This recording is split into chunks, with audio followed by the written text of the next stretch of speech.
With Peanut Grip Co, and we're going to talk about quick and dirty ramps and platforms. So usually this will come up when you're walking a Steadicam operator up or down stairs. For the ramps and for these platforms, it's usually to get up so you can get lower to shoot the actor or actress in, let's say, like a fight scene where they need the over of the dude getting clobbered from lower, so we just have to raise him up a little bit so you can actually fit the camera underneath him without digging a hole. You know why you're digging holes? Because it's good for you. A screw gun, a screw bag, some apple boxes, and a sheet of wood. But you're gonna need about 5 apple boxes at least, depending on how much weight is being put on the platform. Now you're gonna see how it's really handy to have a lot of apple boxes that are the same size. So we just kind of get them roughed in like this. This one that goes in the middle, just to keep the bow out, you can do it like this, or you can do it like this. A piece of wood.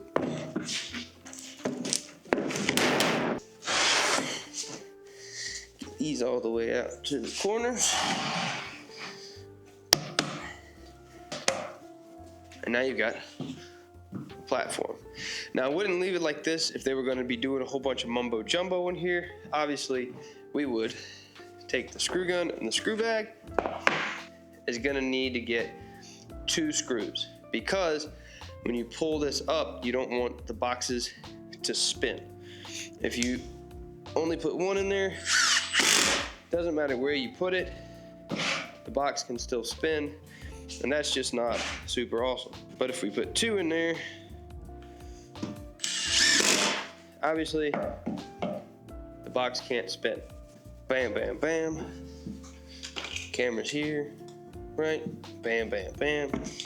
And if there's a fall or anything, the stunts guys really like this too, because they can put their mat on it to make it softer and safer for the actor or actress. Before we would do anything, we would go ahead and secure these all down.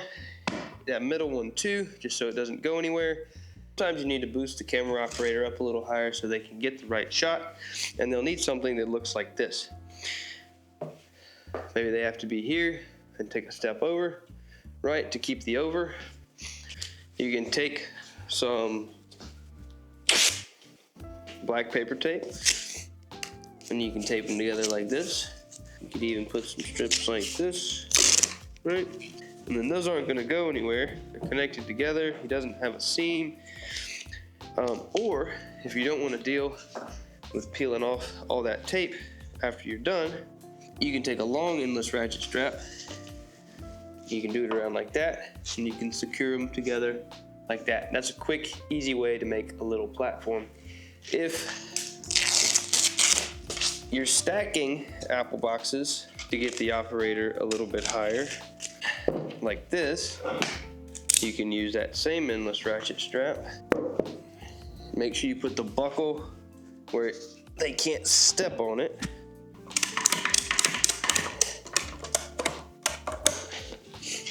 And now they've got a little bit higher of a platform. You could stick a couple wedges under there so it would be extra sturdy. Where it's 4 apple boxes all the way around, and you take a long ratchet strapped, either endless or hooked. You can just hook the hooks together. Okay, now you got a big platform for a camera operator to move around on. That's another quick, easy platform. Handheld, Steadicam, sitting, whatever you want. Another quick, easy little platform. Here's how we're gonna build some quick, easy stairs. That looks pretty comfortable to me. I'm gonna say I like that for the height. So now, once we've figured out the height after we talk to the operator and make sure he's comfortable with this setup, and these are the heights that he wants the stairs. So each one of these should be about 8 inches, I think. This first one's 4, 6, 6, and then probably another 4. If he would wanted to, we could make this flat with that, just by adding another half so that it's not such a weird transition. We're just mixing and matching, trying to get the right kind of stair build. This seems kind of okay.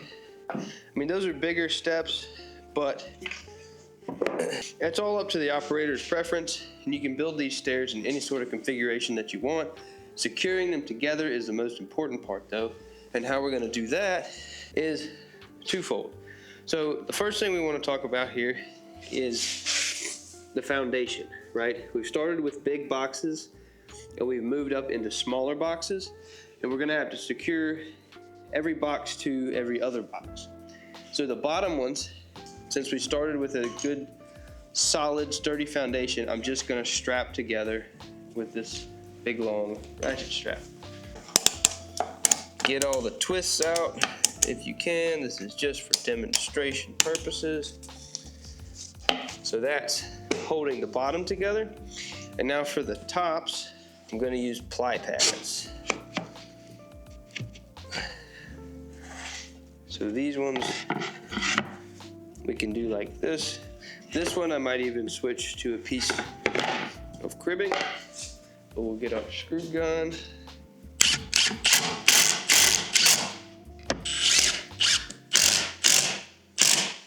Another nice thing to have handy when you're doing this kind of stuff is Simpson brackets.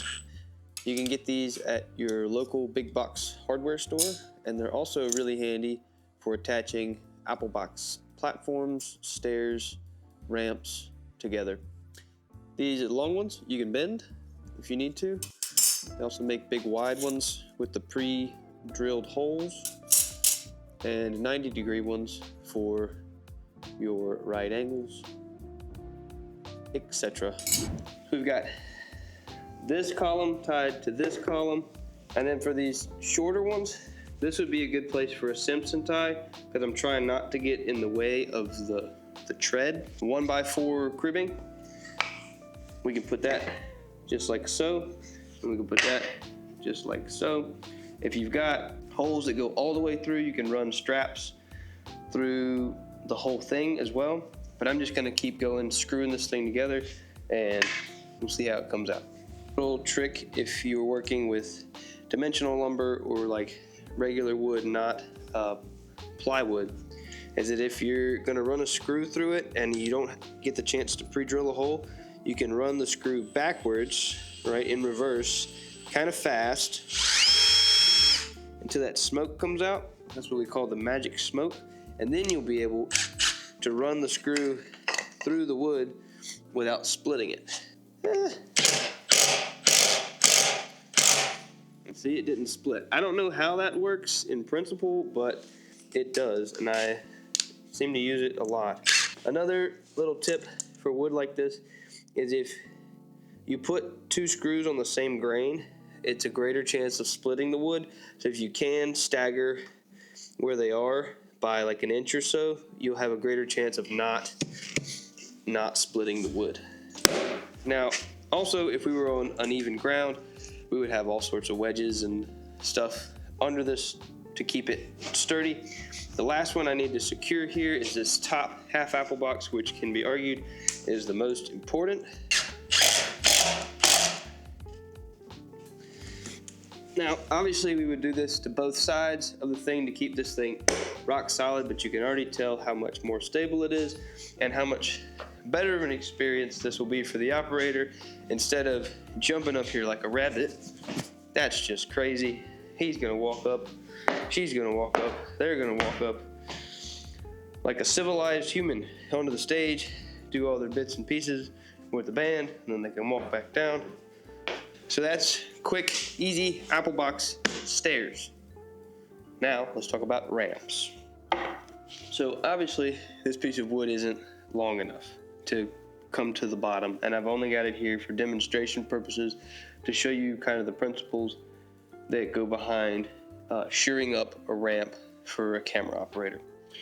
So you got to think about two things, where it starts and where it ends. Usually we'd like this to be about 6 feet long for a drop this high. So it would come out here. It's just a nice kind of gradual ramp. It's not super steep, it's not super shallow, it's just kind of a nice landing. There's no sort of like number or degree that we're trying to stay within here. It's just kind of by feel after talking to the operator and discussing the ramp that you want to build. So the first thing to notice is these are wooden stairs, but they're not always going to be wooden stairs. Sometimes they'll be brick, stone, whatever, so you're not going to be able to screw into the wood stairs all the time. If we could screw into the wood stairs, that would be pretty kick-ass, but in this instance, we cannot, because I don't want to screw into them, and we're pretending like these are brick. So the first things first is making sure that this top piece is either flush, whether he's going up or down, is either flush with the very top, right? Or just below it if he's coming down. That's probably okay for him. But if it's flush to the top, that's always a little bit nicer. It looks like you carry a sandbag in the top one, just to kind of wedge it right where it needs to be, and you can adjust the sandbag so that the ramp sits perfectly up against that top piece. In the middle, depending on where the ramp lands, we're going to shove some sort of apple box or cribbing in the middle and screw it down. So we've got a half quarter and a pancake. Usually a half apple box, it's pretty good. See, that's not so bad, right? So we've got the half apple there, just to hold it in place, and we'll put another one in here. And I'm using like 1 5/8 screws to go through the 3/4 inch plywood and into the apple box. So that's kind of how the ramp would start. That'd be the top and the middle, and then where it lands is kind of the tricky part sometimes. If it's landing on concrete or something slippery, right? Like you see how this wants to slide, and if it's on stone or something where you can't screw it into the material itself, you'd have to put something like shot bags on the end or another piece of something to keep it from sliding down the ramp. Does that make sense? Now where the ramp would end would look something like this, and hopefully it wouldn't be super slippery because it'd all be tied into the stairs somehow, either with ratchet straps, or if you have to, putting a small sandbag on the corner like that is also okay, as long as it's out of the operator's way and he's not going to trip on it, or the actor or whoever's coming up and down the ramp. As long as it's not impeding their ingress and egress, that's an okay thing to do right there. Also, another cool thing to add to ramps like these is the 3M safety walk. It's like a grip tape kind of stuff that you put on like skateboards, and that's going to keep everybody from slipping and everything extra safe. Obviously, depending on the heights of the stairs and the material, you're going to want to swap out, halves, quarters, pancakes for wherever the ramp hits just right. And if it feels slippery, just imagine they have banana peels strapped to their feet at all times. Test it out before you let anybody do it for real, because the worst thing that can happen is somebody fall down the ramp that you built, and then you look like a clown because you don't know how to build a ramp. So these are dolly ramps, and then you just go to Northern Tools or somewhere and you buy these little metal clippy ramp things that go on 2x material, and you put some carriage bolts through there, you bevel the ends. These are the ones that I keep on the outside of my trailer. They're super handy for moving dollies in and out of buildings with stairs, or camera carts in and out of buildings with stairs. If you're going to be there for a long time, you can skin them with some sort of 3/4 inch material to make it a little easier for everybody. And if you're putting something super heavy on there, like a camera cart or a dolly, is shoring these guys up with apple boxes. Now, I know what you're thinking. Yeah, just shove an apple box under there, but that's not the case. There's a kind of a trick to it, because when you put a lot of weight on these, they bow, right? So if you just shoved an apple box right up under there, right, it would actually want to slide off, and that's no good. So you want to give it just about and I hate to use the metric system here, but about a centimeter gap between the board and the box, so that when it flexes, it takes the weight of it off, but it's not going to cause the whole thing to shift out and blow out from under you when you've got, you know, a 300-pound dolly on top of this thing. You know, you could even put some sick wedges right there for your dolly. Check that out. You can get these at our website. Send us an email, peanut.grip@gmail.com. We make these on our 3D printer. They're pretty sweet. Make them in whatever color you want. They're just dance floor wedges for going up on top of 3/4 inch material. Super handy for dolly grips, camera assistance. Thanks for watching this silly little video about quick platforms, ramps, and what else did we talk about? Yeah, quick platforms, stairs, and ramps. That's all we talked about.